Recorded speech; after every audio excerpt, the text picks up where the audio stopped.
Waheguru Ji Ka Khalsa, Waheguru Ji Ki Fateh. So just a quick video to explain what's going on across the world. It's been billed as the biggest human protest in history. 250 million people coming together to support the farmers of India that are suffering under draconian laws that have been passed through the state without debate. They've been pushed through with the hope that it would go through on the quiet. It hasn't. The world has found out.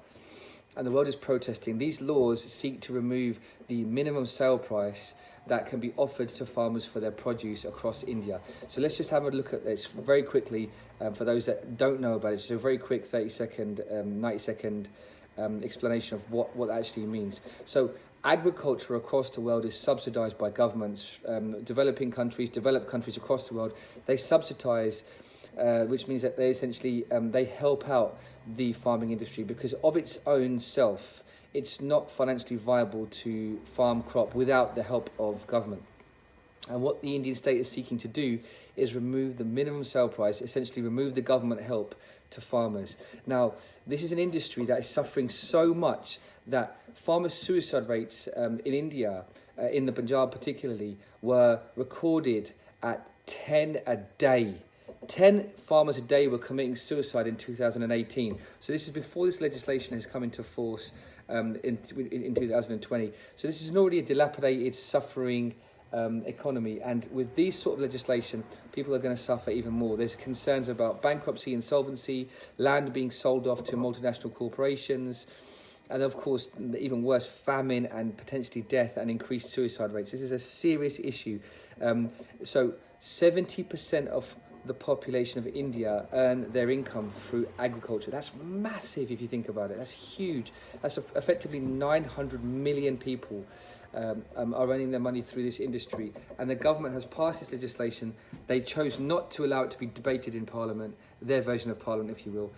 Supposedly the largest democracy in the world. So this is huge for us to understand and consider. If you've eaten foods today, you will be affected by this because obviously world economies are affected by what happens in such big nations. So it's something that we have to all raise awareness of. The protest was the farmers coming together. There are millions of farmers that are converging upon Delhi, which is where laws are passed in India to protest this legislation. And across the world, there have been protests from all the way as far as the US to the UK. There have been all the way across the world. There have been huge protests to let the Indian state know that the world is watching.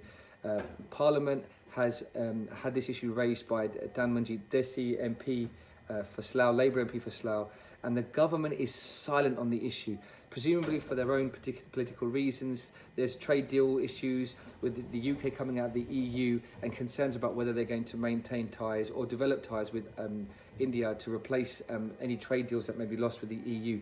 So it's really important. Why is it so important that we continue to raise an issue, that we continue to shed light on this? And this is the purpose of the video. That was the background.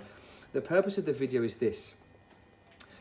My humble view is that we need to continue to raise a light, to continue to have a constant, unwavering light shined on this issue across the Indian state. Why is it important that we have a continuous, unwavering light? Because the concern is that without foreign attention being shined on this issue across the Indian state, that the Indian state will be left to its own devices. And we know what that means from history, from recent history. You've only got to look back 30 years to see what happened in Amritsar when there was a media blackout. And we all know what happened in Amritsar, that massacre by the Indian army of its own people across Delhi, across the Delhi riots. We know what happened there. And that was where the media were not paying attention. The media were not allowed to pay attention. There were concerns about internet jammers being placed across the borders of Delhi, which would mean that the people that are there cannot report outwardly to the world as to what's going on. So it's important that we can't rely on those people that are taking part in the protest in Delhi to be responsible for informing the world. It's important that the world informs Delhi as to what's happening in that part of the world, and that we let the world, that we let the Indian state know that the world is watching, the world is aware of what is going on. So I invite you, I implore you, please raise this issue, read about it, continuously post about it. This is not about just posting once and saying I've done my bit. It's about there being a continuous, unrelenting, unwavering, constant bombardment of social media with this issue so that it doesn't go away. It will not go away, and essentially this will then force MPs who are responsible, who chase the electorate for their popular vote, to recognise that, hey, this is an issue that we care about, and if we care about it, if the people care about it, they should reflect that in their questions at Parliament, that the Indian state will hear about it from the British government so far, who have been so reluctant, so slack on speaking about this issue. So let's keep posting about this until those laws are repealed, so that the farmers of India, who have all come together from different religious backgrounds, different castes, different creeds, different denominations, they've all come together to represent the interests of the Mahadharti, the land beneath our feet.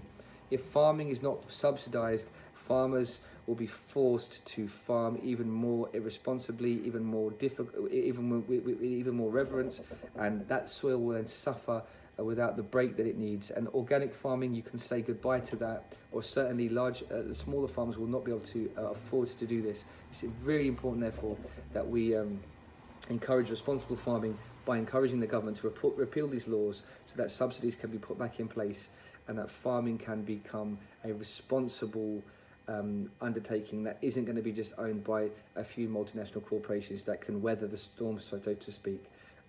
So please raise awareness of this issue.